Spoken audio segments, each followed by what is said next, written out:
Самая гостеприимная страна в мире. Ну, конечно же, Россия. Спасибо. Получается, самая гостеприимная страна в мире это Грузия. Хорошо, спасибо. Брат, Да. самая гостеприимная страна в мире. В мире? Да. Это Армения. Армения? Да, уважение там другое. Спасибо. В мире. Ну, это, скорее всего, все-таки Восток, я думаю. Восток? Да. Средняя Азия. Средняя Азия. Средняя Азия, да. Ну, именно страна. А вы вообще откуда? Вас? С Узбекистана? Да. Там по традиции очень хорошо принимают. Принимают очень хорошо, да? Даже врага. Даже врага. Короче, всех Да, накормят. если в гости придет, да. Короче, Узбекистан. Ну, наверное, да. Это то, из чего мы знаем, да. Вот так Ладно, вот, да. девушки, хорошего дня, спасибо, удачи, с праздником вас. До свидания. Салам алейкум, брат. Скажи, пожалуйста, самая гостеприимная страна в мире? О. В мире Да, это арабских эмиратов. Арабские Эмираты. Да. Хорошо, спасибо. Dimitri, you're absolutely right. They're the most hospitable people. Caucasus people are very hospitable. In every provinces, wherever you go, as a stranger, they will take you in. They will feed you.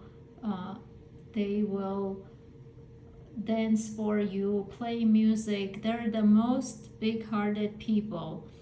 But what I was coming from was the way they address things.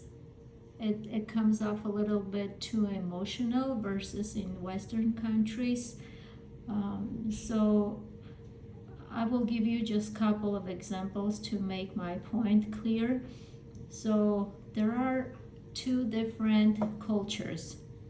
Hot culture, which is the culture I would describe people from Caucasus, Asia, Central Asia, and cold climate cultures are people who come from Western countries or Europe.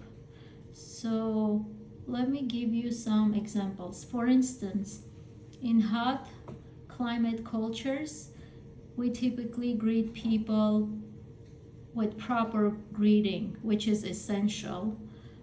If you come in contact with a person of certain age, you greet them by giving up your seat. That's a sign of respect.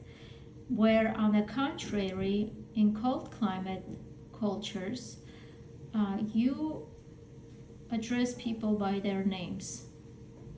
So it doesn't matter their age, you just address them by their name.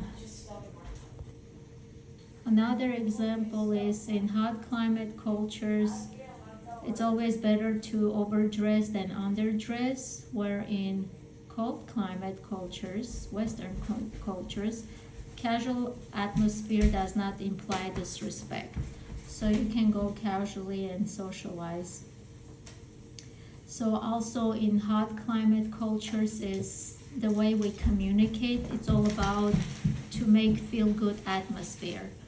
Where on the contrary, cold climate cultures, communication must provide accurate information. And that's not something I'm telling from myself, it's based on the research that was done. And then going back to your point where you shared your video with us. So individuals are included in conversations, meals, and the other activities of the group. That's very common in hot climate cultures, like people from Caucasus, where in Western cultures, it's more relationship boundaries are set and maintained.